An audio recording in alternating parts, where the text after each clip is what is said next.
Okay, hello there. This is part 4 of our little series about telling your origin story. And now we're talking about consequence.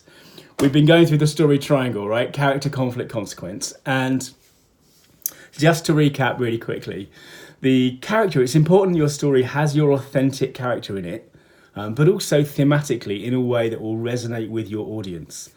And, once you've established the kind of the normal life of your character, if you like, that character is going to move into conflict, because conflict is the thing that gives its story its sort of appeal. I've said elsewhere that stories are kind of flight simulators for the mind. That's how we use them as a species.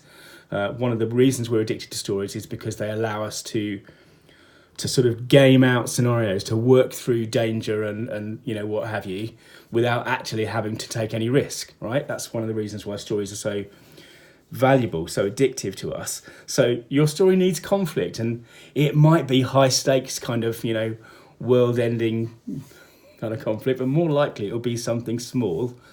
And that's okay, because most of the things that annoy people or upset people in the world on a daily basis are fairly small, right? And it's important that the conflict that's in your story is around the business that you're running. We're telling business stories here, so your product, your service, your brand, it needs to relate. And then the third thing, if you like, we're talking about today is the consequence, because you are a character, you had a problem, and you came through that problem, and there was a consequence. And the consequence probably was you came away with some knowledge, some insight, some skill, some technology, some equipment, something. In other words, you broke through and you came out and you had treasure. And it's really that treasure, if you think about it, that we are selling to our clients.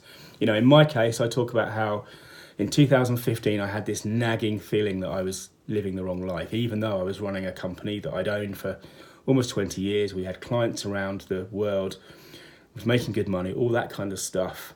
There were other things happening. My dad got sick for the first time, really. My daughter was ill and was hospitalised. The woman who sold me my pension died at her desk, aged 50.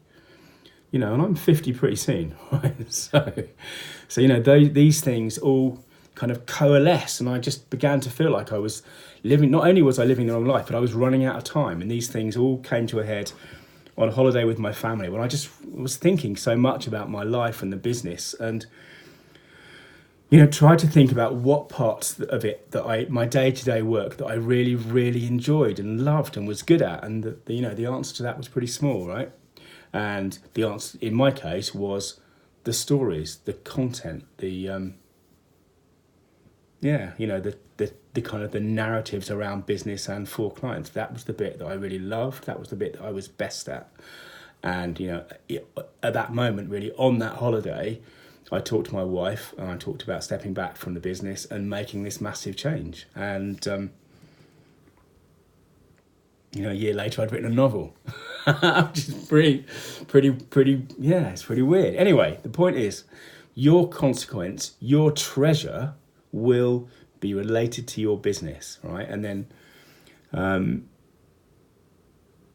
that is what we want to bring out of our origin story. We want to bring out the reason, the map, the thing that you are selling, because you've been on a hero's journey. That's the origin story. And because you've been on that journey, you've made a map, you've worn the path, if you like.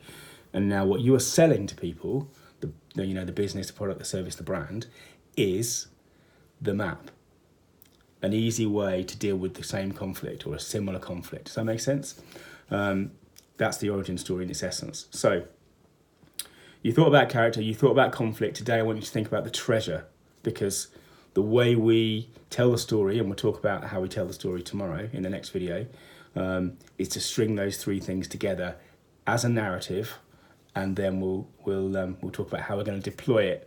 Whether that's on a website, at a networking event, on stage, whatever. Okay, so that's it for today. Have a think about your treasure and think about the thing that you now offer. And this is probably the easiest part, right? Because you've already got that stuff written down. You're a business. The thing that you offer to smooth someone's journey. If you have any questions, please feel free to reach out.